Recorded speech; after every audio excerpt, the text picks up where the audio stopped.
그리스도의 몸을 세우라. 데살로니가전서 5장 12절로 15절 말씀. 형제들아, 우리가 너희에게 구하노니 너희 가운데서 수고하고 주 안에서 너희를 다스리며 권하는 자들을 너희가 알고 그들의 역사로 말미암아 사랑 안에서 가장 귀히 여기며 너희끼리 화목하라. 또 형제들아, 너희를 권면하노니 게으른 자들을 권계하며 마음이 약한 자들을 격려하고 힘이 없는 자들을 붙들어주며 모든 사람에게 오래 참으라. 삼가 누가 누구에게든지 악으로 악을 갚지 말게 하고 서로 대하든지 모든 사람을 대하든지 항상 선을 따르라. 아멘. 오늘도 복된 주일입니다. 주일 우리는 이른 아침 일부 예배로 모여 하나님께 영광 돌리는 가운데 우리 사랑하는 성도들이 온라인으로 지금 하나님 앞에 많은 분들이 예배를 드리는 줄 믿습니다. 오늘 주님 앞에 경건하게 예배 드리는 여러분들과 우리 주님이 이 시간에 함께 계심을 믿습니다. 아멘. 비대면 예배가 계속되다 보니 참 성도들이 안타까운 호소를 많이 합니다. 온라인으로 예배를 드리니까 기도도 잘 안 되고 예배 드리는 것 같지 않다고. 자, 이제 여러분 내일부터 새벽 예배 우리 10% 99명 출석할 수 있으니 새벽 기도에 1, 2층 다 나오시고 주일도 1, 2, 3, 4부 해서 예배당 나오시고 부석 성전에도 앉고 해서 예배를 회복하기를 축원합니다. 데살로니가전서 지금 강해를 계속하고 있죠. 오늘 말씀의 제목이 뭡니까? 제목을 한번 여러분 다 같이 읽읍시다. 시작. 그리스도의 몸을 세우라. 그리스도의 몸을 세우라는 말이 무슨 뜻입니까? 그리스도의 몸이 무엇입니까? 지금 우리 이 육체를 가리킵니까? 신앙생활 오래 한 분들은 그리스도의 몸이 무엇을 가리키는지 알지만 어떤 분들은 그리스도의 몸이 무엇을 가리키는지 모르는 분들이 있습니다. 그리스도의 몸은 이 육체를 가리키는 말이 아니라 성경은 교회를 그리스도의 몸이라고 지칭합니다. 성경은 교회를 말할 때 교회가 건물이라고 말하지 않습니다. 교회는 건물이 아니라 예수님 믿는 성도들을 가리킵니다. 교회는 그리스도의 몸이요, 성도들은 그 몸의 지체요, 그 몸의 머리는 그리스도라고 성경은 가르칩니다. 성경을 한번 보고 확인하고 넘어갑시다. 에베소서 1장 23절에 보면 분명히 교회는 그의 몸이다. 그가 누구요? 여기 그는 그리스도입니다. 그러므로 교회는 건물이 아니라 그리스도의 몸이라고 성경은 표현합니다. 에베소서 4장 15절에 보면 자, 몸이 있죠? 몸에는 여러분 머리도 있고 팔다리 있고 손발이 다 있잖아요.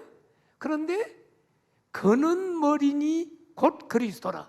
그러므로 여러분 그리스도의 몸이 교회가 그리스도의 몸인데 그 몸의 머리는 그리스도래요. 그러면 성도들은 어디에 해당이 될까? 고린도전서 12장 27절에 보니까 너희는 그리스도의 몸은 몸인데 머리가 아니고 지체의 각 부분이다. 그러므로 예수님 믿는 여러분과 나는 눈, 코, 귀, 손가락, 발가락 몸에 붙어있는 지체의 각 부분이라는 것입니다. 그러므로 오늘 말씀 제목인 그리스도의 몸을 세우라는 말은 교회를 세우라는 말입니다. 교회가 든든히 세워지려면 어떻게 해야 합니까? 그리스도의 몸을 구성하고 있는 모든 성도들이 질서 가운데 서로 돕고 서로 세워줄 때 그리스도의 몸된 교회가 건강하게 세워질 수가 있는 것입니다. 그래서 오늘 본문은 교회 지도자와 성도 간에 어떻게 행해야 하느냐, 또 성도들 간에는 어떻게 해야 하는가에 대해 오늘 본문은 교훈해 주고 있습니다. 그런데 여러분들이 말씀을 들을 때 염두에 두어야 할 것은 데살로니가 전서를 1장부터 차례대로 강해를 하고 있는데 어떤 본문을 대할 때 앞뒤 문맥을 살피면서 보아야 그 본문의 의미를 더 분명하게 이해할 수 있다는 사실입니다. 그러므로 여러분, 오늘 본문 4절밖에 되지 않지만 오늘 본문을 이해하려면 그 앞에 문맥을 봐야 돼. 지난주 설교를 이해해야 돼. 지난주 여러분 말씀의 내용이 뭡니까? 데살로니가전서 5장 1절에서 11절을 가지고 재림에 대한 이야기를 했어요. 잘 한번 기억을 더듬어 봐요. 재림의 때는 알 수 있어요, 없어요? 없어요. 그러므로 영적으로 늘 깨어서 재림을 준비하라 그랬어요. 그런데 재림을 준비하는 것이 구체적으로 어떻게 하는 겁니까? 가슴에는 믿음과 사랑의 호심경을 붙이고 갑옷을 입으라는 거야. 그리고 무장하라는 거야. 머리에는 구원의 소망의 투구를 쓰고 무장하라고 했습니다. 그리스도의 재림 때 신령한 몸으로 부활함으로 우리의 구원이 완성될 것인데 그 완성될 때까지 끝까지 이 구원의 소망을 놓쳐서는 안 된다고 말씀을 드렸습니다. 이 끝까지 구원의 소망을 놓치지 않고 승리하기 위해서는 오늘 본문 우리가 교회 공동체 속에서 어떤 삶을 살아야 하는가? 자, 성도 여러분, 우리도 주님의 재림의 소망을 붙들고 계시면 아멘. 그렇다면 그때 구원이 완성돼 이 몸이 부활하고 그때 살아있는 사람은 신령한 육체로 변화야 돼. 부활체로. 그러면 오늘 이 땅에서 여러분 교회에 속해 있는 성도들이 어떤 삶을 살아야 마땅한가? 재림을 준비하는 성도들이 어떤 삶을 살아야 마땅한가?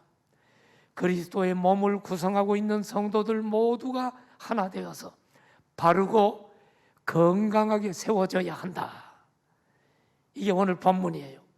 그래서 사도 바울은 데살로니가 성도들에게 오늘 본문 말씀을 주고 있는 것입니다. 자, 그러면 그리스도의 몸을 세우려면 어떻게 해야 하는가? 오늘 본문을 보며 몇 가지로 생각합시다. 그리스도의 몸을 세우려면 첫째로 교회 지도자와 교인들 간의 책임을 다해야 돼. 오늘날 많은 교회들이 교회 영적 지도자와 교인들 간에 분쟁합니다. 그래서 그리스도의 몸된 교회가 무너지고 그 상처로 말미암아 교인들의 신앙이 추락하는 경우를 보게 됩니다.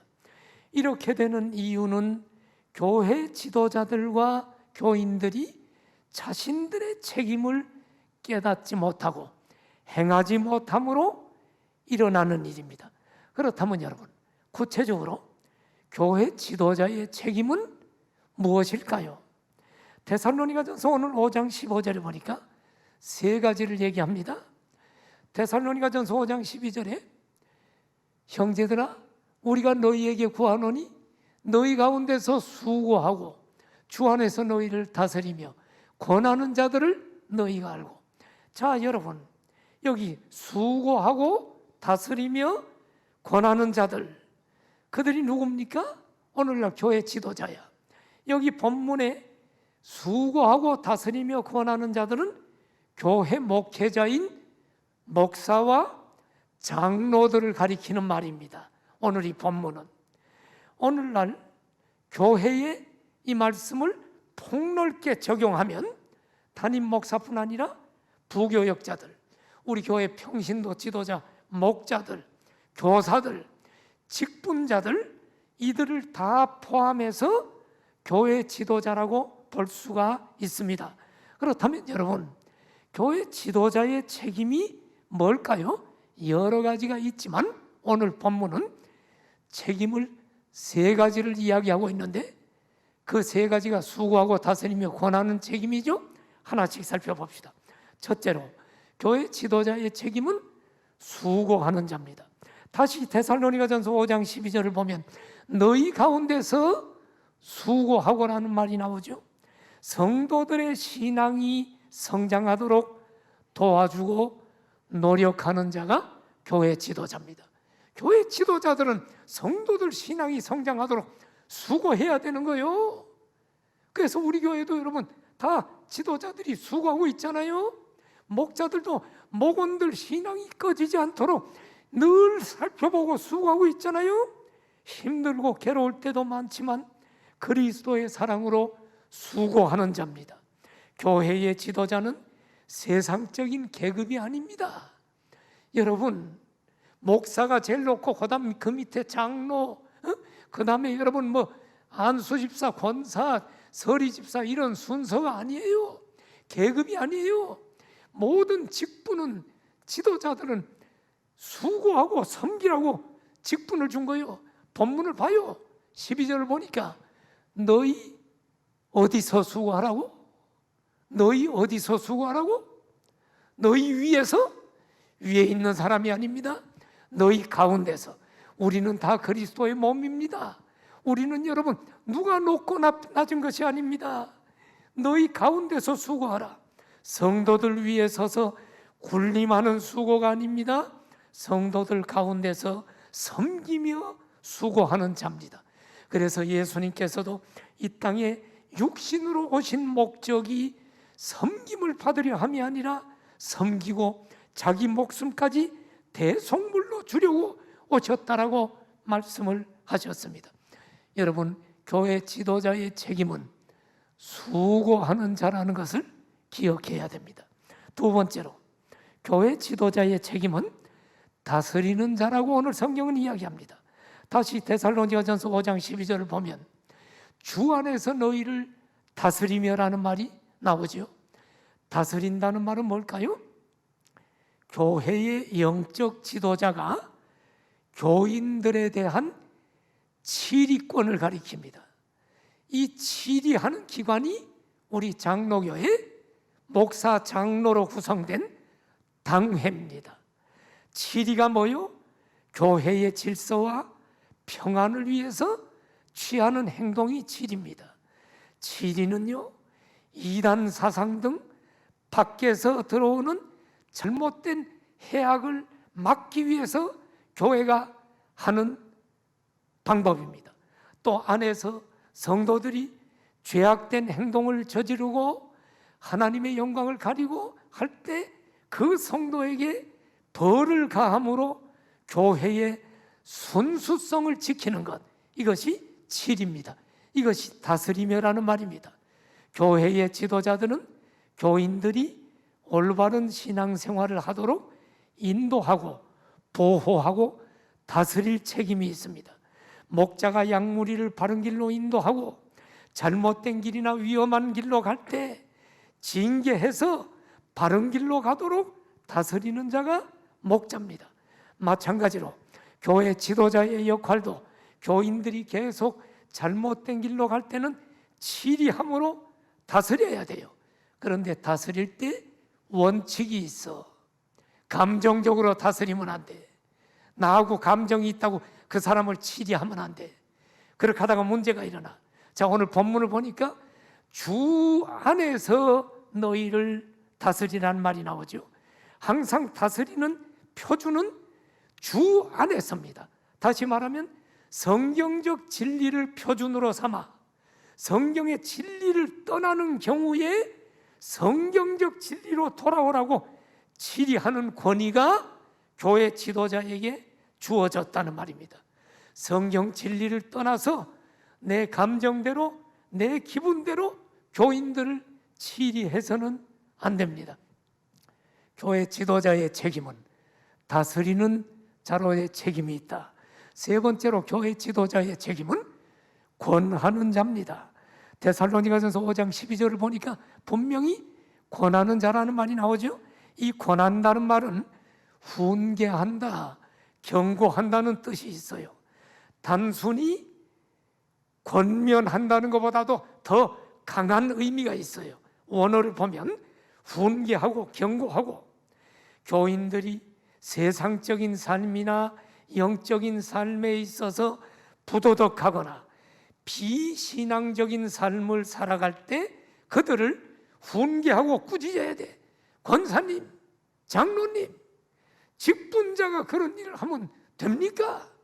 아니, 직분자가 술집에 가서 술 먹는 걸 교인들이 보면 하나님 영광을 가리지 않습니까? 이렇게 권한다는 것은 훈계하고 경고해야 돼. 우리 장로님, 그렇게 하면 장로하면 안 되는 거예요. 이렇게 경고를 해줘야 돼요. 질의를 하기 전에. 예? 여러분, 초신자를 놓고 이렇게 하는 것은 아니고요. 초신자는 다 죄악 가운데 있다가 이제 등록된 사람이니까 세워줘야 되고, 최소한 교회 세례를 받고 세례교인 이상이 돼서 교회 발언권이 있고 투표권이 있고 정식 회원이라면 여러분 질의의 대상이 되는 것입니다. 더군다나 서리집사 이상 모든 직분을 받은 자들은 여러분 하나님 앞에 책임을 다하도록 잘못하면 훈계하고 꾸짖어야 돼요. 만일에 그 훈계를 받아들이지 않을 때는 질의까지 함으로 그리스도의 몸된 교회를 정결하게 하고 성도들을 순결하게 보호해야 돼. 자, 이런 얘기를 하면 어떤 성도들은 설교를 들으면서 아니 목사님, 교회가 사랑이 있어야죠. 교회는 여러분 사랑만 있는 게 아니에요. 여러분 한번 물어봅시다. 자, 여러분 어떤 여러분 장로나 집사가 저 신천지 이단에 넘어갔어. 그런데 계속 우리 교인들에게 문자 보내가지고 여기 한번 와봐, 목사님에게는 얘기하지 말고 이리 와봐. 그러면 사랑을 베푸느라고 다 교인들을 다 망가뜨리는 것이 올바른 지도자입니까? 아니면 그 사람에게 훈계하고 경고하고 그래도 말 듣지 않고 교회를 어지럽혀서 이단으로 데려가면 그 사람을 질의해야죠. 당신은 교회에서 장로 직분 면직이야 하고 공포를 해서 교인들도 그 사람 만나지 마, 신천지니까 지금 만나서 하면 안 돼, 이렇게 경고를 하고 교인들은 다 교회 경고에 따라줘야죠. 여러분 이것이 권한다는 것이 바로 훈계하고 경고하고 한다는 것입니다. 이 훈계를 받아들이지 않을 때는 여러분 질의를 하는 것입니다. 자, 한번 물어볼게요. 여러분 여기까지 설교했는데 담임 목사나 교회 지도자가 여러분 신앙이 잘못돼서 꾸짖을 때 여러분은 받아들이고 고칠 자세가 되어 있습니까? 자, 인터넷 예배 드리는 여러분 아멘입니까? 아니면 에이 더럽네, 교회가 여기밖에 없어? 지가 뭔데 나한테 꾸짖고 혼내? 지가 무슨 뭐 우리 아버지야? 이럽니까? 다른 교회 가면 되지.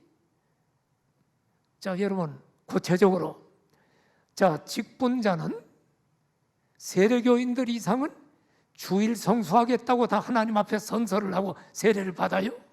직분을 받아. 11조 하지 않으면 서리집사 안 되는 데 있는 거 한국 전체 교회에 다 기준인 거 다 알죠? 11조 나는 안 하는데 평신도들 헌금 거두러 다녀요? 서리집사들이 헌금 걷는데 나는 안 하고 남의 돈 걷어? 이거는 안 되는 거야. 그래서 11조를 하게끔 돼 있어. 그러면 여러분 보십시오. 직분자가 주일 성수하지 않아서 집사님, 권사님, 지금은 비대면 예배니까 온라인 예배 드리는 것을 허용하지만 여러분 정상적으로 예배가 회복될 때 주일을 뻔질나게 빠지고 놀러 다녀. 그러면 장로님, 집사님, 권사님 주일 성수가 중요한 거 아시는데 주일 성수하세요. 지금 실수로 그렇게 한 것 같은데 그 덕이 안 돼. 그렇게 하면 하나님 영광 가리니까 꼭 하세요. 그러면 삐져가지고 아니 목사가 나에게 주일 성수하라 그랬다고 여기저기 문자 보내가지고 목사 배척 운동하고 그 사람은 저주받은 사람이지. 그 사람은 구원받은 사람인지 안 받은 사람인지 몰라도 하늘나라 가도 상급이 없겠지요. 교회를 망가뜨린 사람 아닙니까? 자, 여러분 죄를 짓고 있는데 죄에서 돌아서라 이야기해야지요. 교회 직분자가 자기 아내를 놓고 다른 사람하고 여러분 살림을 차리고 있으면 그거를 교회가 사랑으로 덮으면 됩니까? 교회 다니는 직분자는 그런 걸 하면 안 됩니다. 빨리 생활 정리하세요.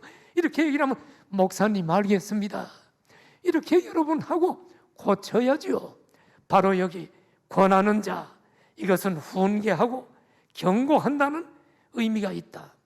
교회 지도자들의 책임은 성도들의 신앙이 성장하도록 수고하고 신앙이 잘못될 때 훈계하고 치리하는 책임을 감당할 때 그것이 올바른 지도자고 올바른 교회인 줄 믿습니다. 아멘입니까?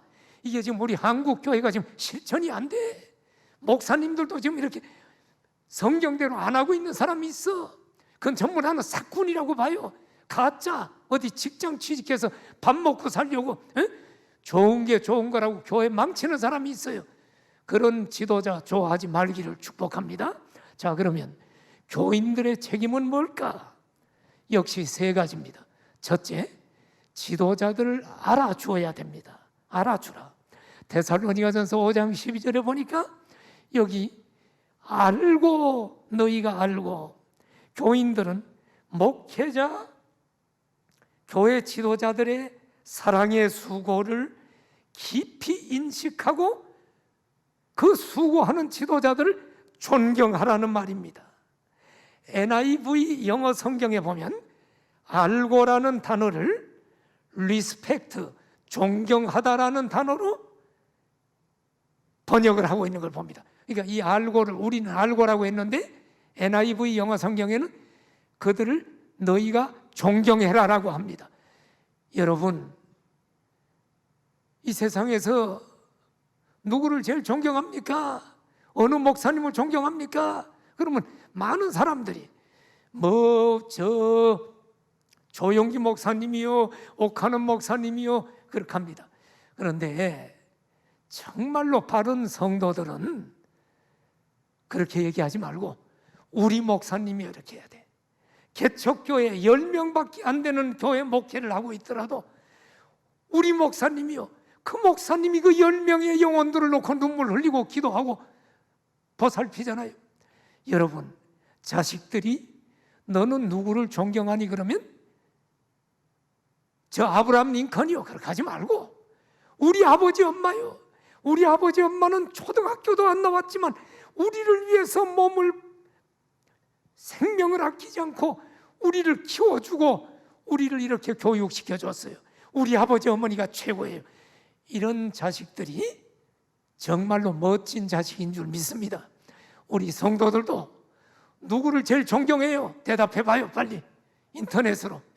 다 들려. 조영기 목사님?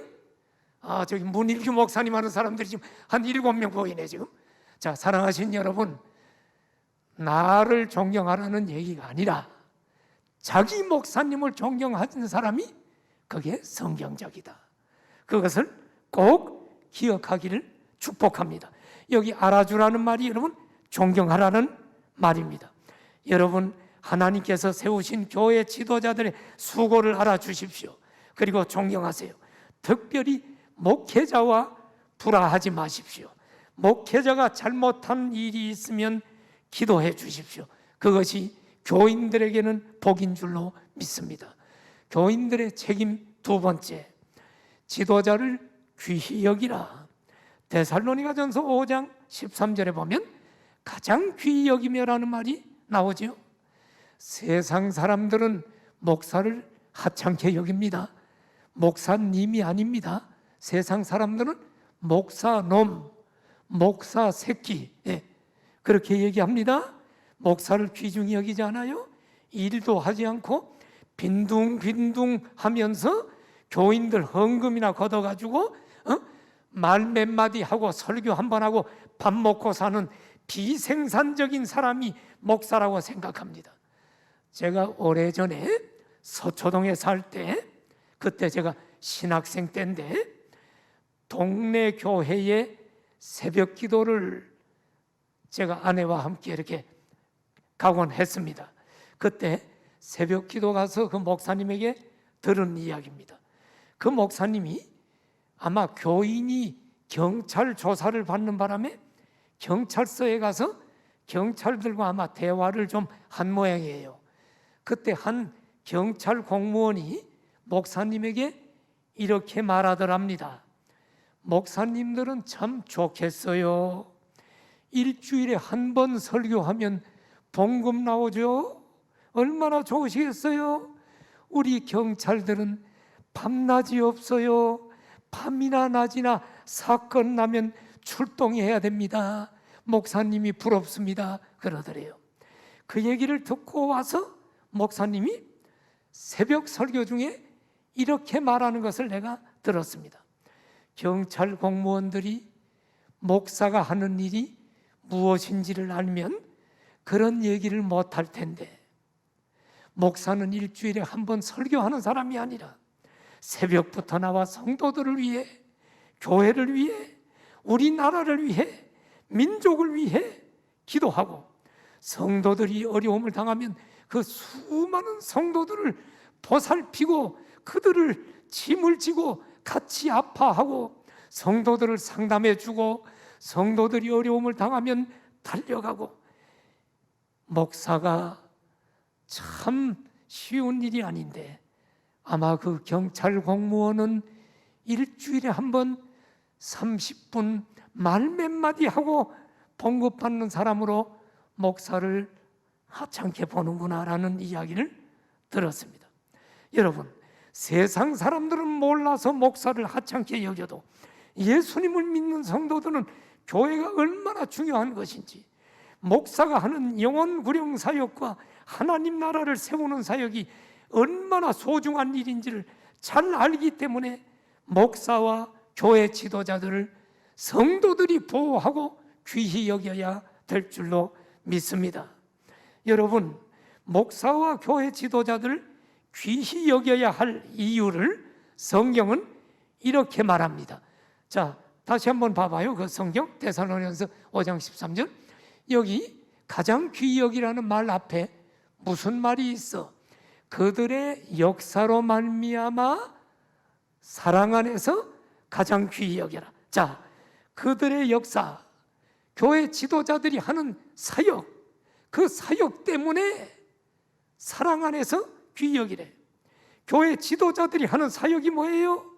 복음을 전해서 영혼을 구원하고 말씀을 통해 성도들의 영혼을 치료하고 양육하고 세우고, 그리고 이 세상에서 하나님의 나라를 건설하는 일에 몸을 바치고 목숨을 바치고 헌신하는 그 사역을 앞장서서 하는 사람이 교회 지도자 아닙니까? 그러므로 그들의 그 역사 사역으로 말미암아 그 지도자들을 사랑하고 귀히 여기라는 말입니다.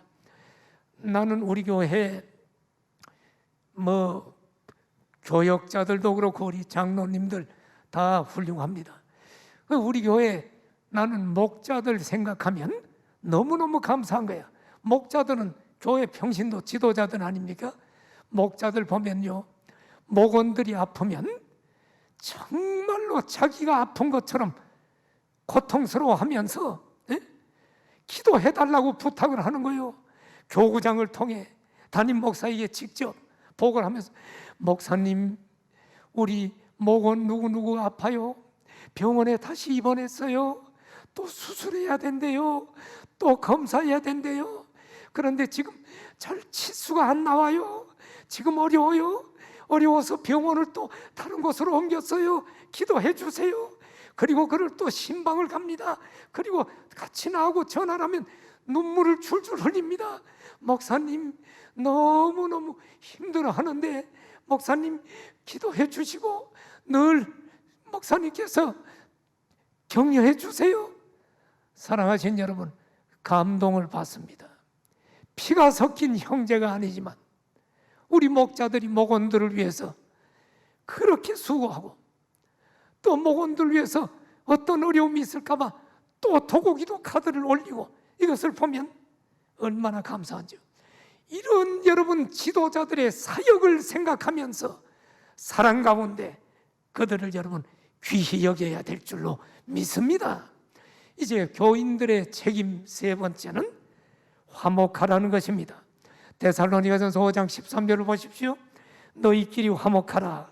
이 말은 너희끼리 뭐요? 온 교회가 화목하라는 말이에요. 교회 지도자와 교인들 간에는 물론이고 교인들끼리도 화목해야 돼. 교회 안에 분쟁이 있어서는 안 됩니다. 몸의 지체끼리 분리되거나 분열되어 다투면 그 몸은 망가집니다. 그리스도의 몸된 교회는 망가집니다. 하나님께서는 교회의 화평과 화목을 매우 원하십니다. 예수님께서 십자가 지시기 전에 제자들을 위한 마지막 고별 기도를 하실 때 이렇게 기도했지요. 요한복음 17장 11절에 보면 그들도 하나가 되게 하여 주옵소서. 그렇습니다, 여러분. 화목은 그리스도의 몸된 교회를 건강한 교회로 만드는 필수 조건입니다. 고린도전서 1장 10절을 보십시오. 같은 말, 같은 마음, 같은 뜻으로 온전히 합하라. 너희 가운데 분쟁이 없게 하라. 지금 성경은 이렇게 얘기하죠. 교회가 화평과 화목을 이루기 위해서는 교회 지도자들이 교인들을 사랑하고 바르게 인도하는 헌신과 수고가 있어야 하며 교인들은 지도자들을 사랑하고 귀하게 여기고 순종해야 하고 교인들 서로 간에 화목하기를 힘써야 할 줄 믿습니다. 자, 그리스도의 몸을 세우려면 첫째 뭐요? 지도자와 교인 간에 책임을 다해라. 두 번째로 그리스도의 몸을 세우려면 서로 돌아보라.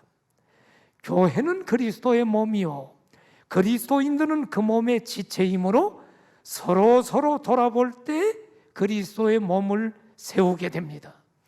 교회 안에는 여러 부류의 사람들이 존재합니다. 그러나 오늘 본문을 보면 그리스도인들이 돌보아야 할 세 부류의 집단을 소개하고 있죠. 데살로니가전서 5장 14절을 보면 그리스도인들이 돌봐야 할 세 부류의 집단이 누굽니까? 게으른 자들, 마음이 약한 자들, 힘이 없는 자들. 교회 안에 있는 이 세 부류의 사람들을 어떻게 돌아보아야 하는지 하나씩 살펴봅시다. 첫째로 게으른 자들은 어떻게 해야 돼요? 게으른 자들을 권계하라. 다시 데살로니가전서 5장 14절을 봐요. 형제들아 너희를 권면하노니 게으른 자들을 권계하며. 여기 게으른 자라는 말이 옛날 성경에는 규모 없는 자들인가 이렇게 번역을 했는데 지금 우리 새로운 성경에는 게으른 자라 그랬어. 그런데 원어의 뜻을 보면 이것은 이제 이런 뜻입니다. 군사용어인데 군인이 자기가 속한 대열에 있다가 탈영을 하는 거야. 이탈된 군인. 아마 이런 군인들은 좀 훈련이 제대로 되지 않은 사람이죠. 이 자기가 속한 대열에서 이탈된 군인을 게으른 자라고 하는 것입니다. 이 원어가 그렇단 말이야. 전혀 뜻이 다르죠. 그러므로 게으른 자라는 것은 이런 뜻이에요. 자기의 의무를 소홀히 하고 무질서한 사람을 가리키는 거야. 훈련되지 않은 사람. 이런 사람들이 교회에 있단 말이에요. 데살로니가 교인들 가운데에는 그리스도의 재림이 임박했다고 생각하면서 의무를 소홀히 하고 무질서한 사람들이 있었어요. 그들은 어떻게 생각했느냐? 그리스도께서 곧 재림하시면 힘들게 일할 필요가 뭐 있어? 돈 모아도 소용없잖아? 생각하고 직장 때려치고 게으른 삶을 살아. 그리고 다른 사람들에게는 짐이 되고 교회에서도 아무런 도움이 되지 않고 빈둥거리는 사람이야. 이런 사람들에 대해서 뭐 하라고요? 권계하라. 권계하란 말은 권고하고 말 듣지 않으면 징계하란 말이야. 권고하고 징계하라. 훈계하라는 말이에요. 경고하라는 말이에요. 네? 아까 교회 지도자들 얘기할 때 권하는 자들이란 말이 나왔죠? 같은 말이야. 그들의 잘못된 삶이 바르게 개선될 수 있도록 권고하고 강하게 훈계해야만 된다는 것입니다. 그런데 여러분, 누가 권계하나? 목사가 하나? 목사가 이런 사람처럼 이런 사람들을 야단치면 목사도 물론 해야 돼. 아까 지도자들의 책임이 있다 그랬죠. 근데 목사가 이런 걸 하면 어이 더러워, 목사에게 시험 들었네, 그리고 교회를 떠난단 말이야. 근데 여기 보니까 14절에 형제들아, 누구요? 목사가 아니라 데살로니가 교회 성도들이 너희들끼리 이런 사람들을 바로 잡아주라는 거야. 이걸 일일이 목사가 하고 당회가 하는 게 아니라 성도들끼리 이렇게 의무를 소홀히 하고 무질서한 자들을 훈계해서 바로 잡아주라는 거예요. 왜? 그냥 두면 그리스도의 몸된 교회가 망가지기 때문입니다. 그러므로 지체끼리 서로 도와야 한다.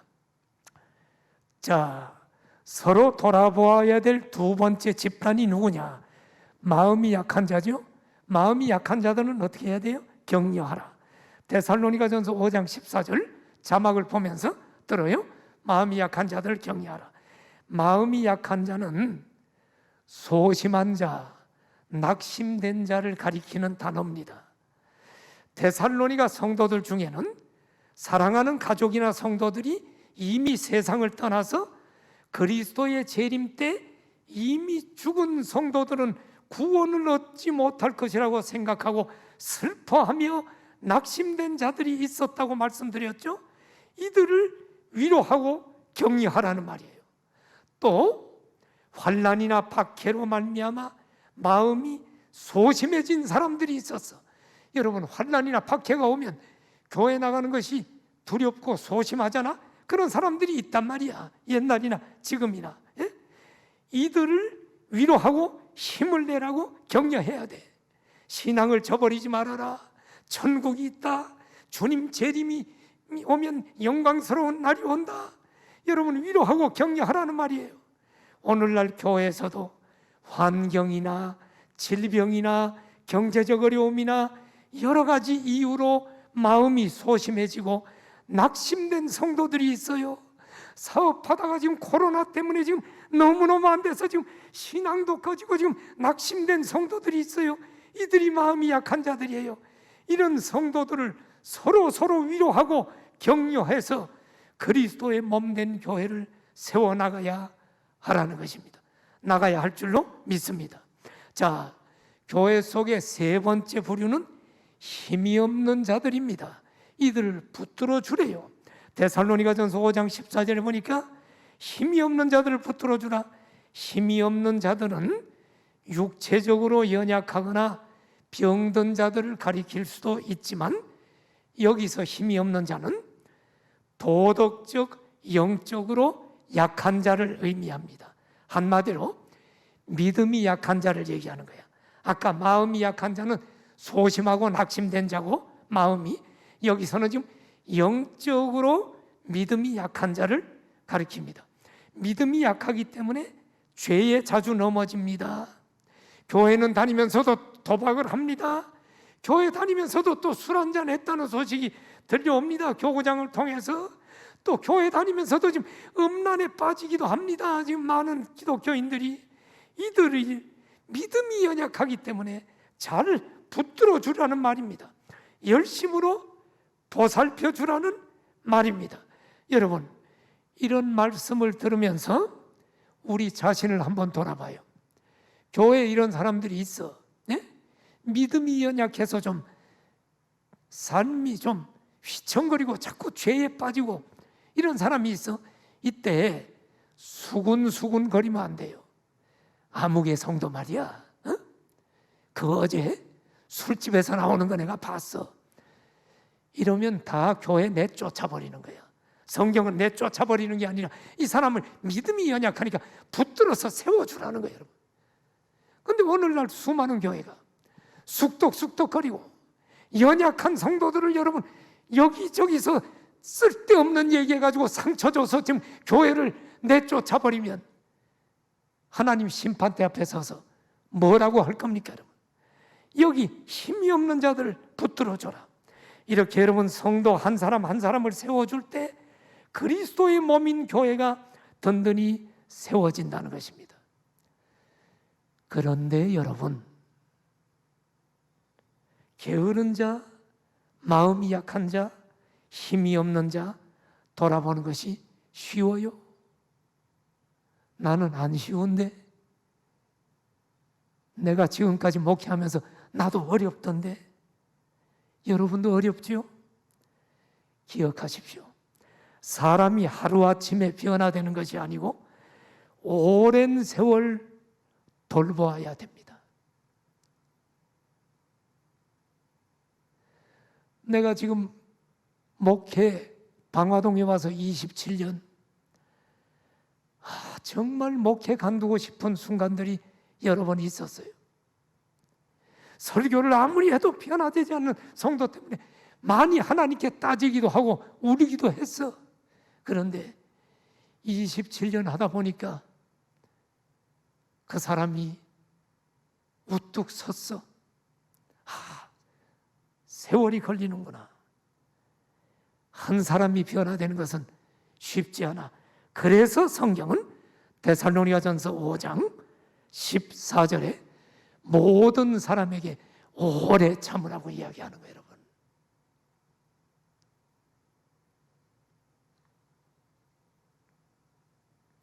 게으른 자들, 마음이 약한 자들, 힘이 없는 자들 오래 참으라는 거예요. 그렇게 할 때 그리스도의 몸된 교회는 든든히 세워지고 더욱 확장될 것입니다. 자, 성도 여러분, 말씀을 마쳤는데, 자, 오늘 몇 구절이에요? 짧은 4구절을 제가 제 나름대로 본문을 쭉 보면서 분석을 했어. 그래서 여러분, 첫째, 둘째, 셋째 이렇게 만들어 봤어. 그러면 다 듣고 나서 기억을 해? 그래서 제가 한 번에 보여줄게요. 마지막 정리. 그리스도의 몸을 세우라는 제목이죠. 몸을 세우려면 어떻게 하느냐? 첫째, 지도자와 교인들 간에 책임을 다하라. 교회 지도자의 책임은 뭐예요? 수고하는 자예요. 성도들의 신앙을 세우려고 수고하고, 두 번째 다스리는 자야. 치리하는 거죠. 세 번째 권하는 자야. 훈계하고 경고하고 꾸짖으면서 그를 세워주는 일이 교회 지도자다. 두 번째, 교인들의 책임은 뭐예요? 교회 지도자의 사랑의 수고를 알아주고 존경해줘라. 그리고 교회 지도자를 귀히 여겨라. 그리고 세 번째, 교회 지도자들 뿐이 아니라 교회 내에서 분쟁하지 말고 교회가 하나로 화목해라. 지도자와 교인들 간에 책임을 다할 때 그리스도의 몸이 세워진다. 두 번째, 그리스도의 몸을 세우려면 서로 성도들이 돌아봐야 된다.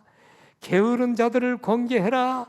의무를 소홀히 하고 무질서한 자, 바른 삶, 바른 신앙을 생활하도록 권고하고 훈계해서 바른 신앙을 세워줘라. 그리고 두 번째, 마음이 약한 자들은 격려해라. 교회는 소심하고 조그만 일에도 상처받고 낙심된 자들이 있다. 그들을 위로해주고 격려해줘라. 그리고 세 번째, 힘이 없는 자들, 이것은 믿음이 없는 자들이에요. 도덕적, 영적으로 연약한 믿음이 없는 자들은 자주 넘어지고 금방 죄에 떨어지고 할렐루야 했다가 또 죄 짓고 이런 사람들을 붙들어 세워줘라. 서로 돌아봐야서 그리스도의 몸을 세우라. 그리고 세 번째는 그리스도의 몸을 세우려면 모든 사람에게, 자막이 안 나오죠? 모든 사람에게 선을 행하라. 모든 사람은 누구요? 그리스도인뿐 아니고 불신자에게도 악을 악으로 갚지 말고 선을 행함으로 그리스도의 몸된 교회를 세울 뿐 아니라 불신자들을 주님 앞에 돌아오게 해서 하나님 나라를 확장해 나가야 된다. 선을 행하라. 원수까지도 사랑하고 선을 베풀었던 사랑의 원자탄 손양원 목사님의 이야기를 함으로 말씀을 마치려고 합니다. 손양원 목사님은 여수 애양원에서 음성 나환자들의 상처에 피고름을 입으로 빨아내면서 예수님의 사랑을 실천한 분입니다. 이 애양원 손양원 목사님이 목회한 교회가 성산교회로 내가 알고 있어요. 우리하고 이름이 같은데 내가 한번 가본 적이 있어요. 그런데 이 손양원 목사님에게 이런 사건이 하나 일어났어요. 1948년 10월 19일 여순 반란 사건, 요즘은 여수 순천 사건이라고 명칭을 지금 바꾼 것 같은데, 여순 반란 사건 당시에 손양원 목사님의 두 아들 동인이, 동신이가 전도하다가 공산당에게 붙들려서 총살당해 순교당했습니다.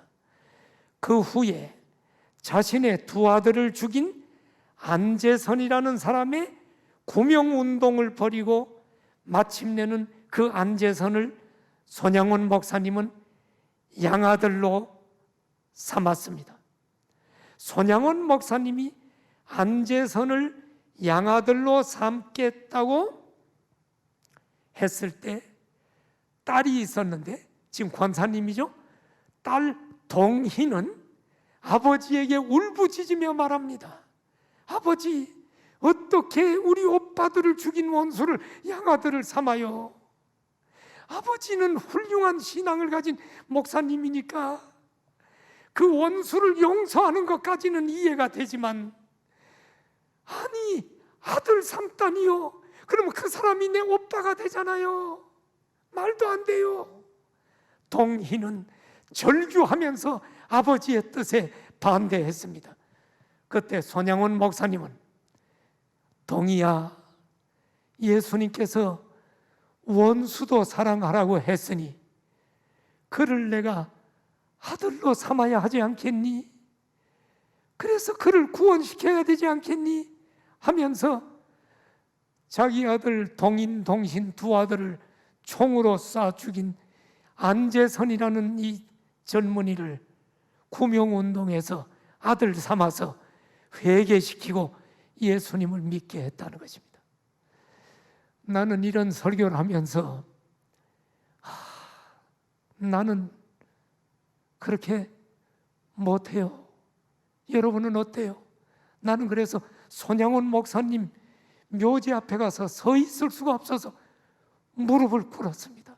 어떻게 이런 위대한 삶을 살 수 있는가? 성도 여러분, 오늘 성경은 악을 악으로 갚지 말고 적극적으로 선으로 행해라. 선으로 행하라는 것은 상대방에게 유익을 주라는 거야. 나의 원수에게. 주님의 말씀입니다. 성령님께서 오늘 말씀을 듣는 여러 성도들과 이 부족한 종들도 붙잡아 주셔서 주님의 말씀 앞에 순종하는 삶을 살아가기를 간절히 기도드립니다.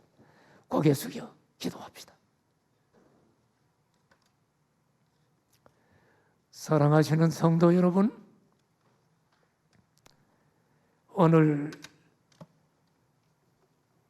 데살로니가 전서 말씀을 통해 그리스도의 몸된 교회를 세울 것을 오늘 주님이 말씀하셨습니다. 교회 지도자는 지도자의 책임을 다하고 교인들은 교인들의 책임을 다하며 지도자를 도와주고 귀히 여기고, 그리고 분쟁이 없이 우리가 화목해야 되고, 성도들끼리 한 사람 한 사람을 돌아봐야 됩니다. 특별히 지금 코로나로 힘든 성도들이 많은 이때 특별히 관심을 가지고 한 영혼 한 영혼을 돌봐야 됩니다. 그리고 모든 사람에게 선을 행할 때 그리스도의 몸된 하나님의 교회는 든든히 세워지고, 하나님 앞에 서는 날 그분은 하나님의 영광스러운 칭찬과 상급을 누릴 것입니다. 우리 함께 기도해요. 우리 교회도 이런 교회가 되게 하여 주옵소서. 우리 교회가 든든히 세워지게 하여 주시옵소서. 할렐루야. 하나님 아버지, 오늘도 데살로니가 전서를 통하여 들려주신 성령의 음성을 들었습니다. 부족한 종의 입술을 통하여 전해진 하나님의 계시의 말씀을 들었습니다. 성령님께서 이 종도 붙잡아 주시고 우리 성도들도 붙잡아 주시고 그리스도의 몸된 우리 공항성상교회가 든든히 세워지게 하여 주옵소서. 특별히 코로나로 휘청거리고 있는 수많은 성도들 서로 세워줌으로, 그들을 든든히 세워줌으로, 믿음 안에 세워줌으로 그리스도의 몸된 우리 교회가 든든히 세워지게 하여 주시옵소서. 예수님의 이름으로 기도드립니다. 아멘.